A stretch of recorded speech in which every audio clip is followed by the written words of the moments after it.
I'll show you how it's possible to convert $1 at a thrift store into $65. Oftentimes the thrift stores will sell spoons for about 25 cents a piece. If you find a sterling silver spoon, they're worth a lot more than a quarter. Silver looks a lot different than stainless steel, so you can see the difference when you're looking at it in the bin. Oftentimes you'll find silverware that looks like silver, but it's only silver plate. If you look on the back and you don't see the word sterling or coin silver, it's silver plate. You can also find British sterling silver, which doesn't have the words, but it has a lion with its paw in the air. Here's a spoon that says pure coin, and what that means is they melted down coins to make this.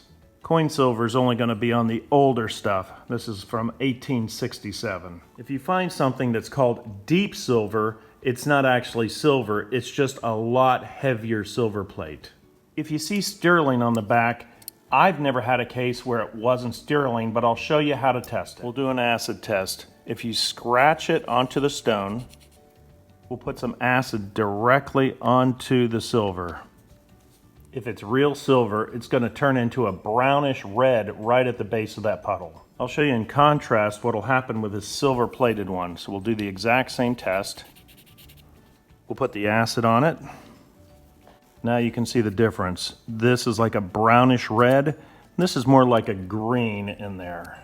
So how do you determine the value of these spoons on the current market? You could sell these spoons on something like eBay for higher than the silver content. If you want to know what the silver melt value is, I go to a silver calculator online. Today the silver spot value would be about $20 a troy ounce. If I weigh the spoons in grams, that'd be 108 grams. I type that into the calculator. These spoons that I paid about 25 cents for are actually worth $65 today. That would be the melt value. If you sold them as spoons, it would be more. Just because an item says sterling doesn't mean you want to buy it because it's easy to overpay for it. I paid 50 cents for this tie tack, and just the back portion here is sterling silver, which would be about $1.20 in sterling silver. When you can buy an entire spoon, which is pretty heavy, for a quarter, that's a good deal. Is it possible to convert $1 into $65? It is, but you're not going to find that every day. There's a lot of folks that know what sterling silver is, especially the thrift store, so they may pull it before it even gets to the shelf. But if you don't look, you're certainly not going to find it.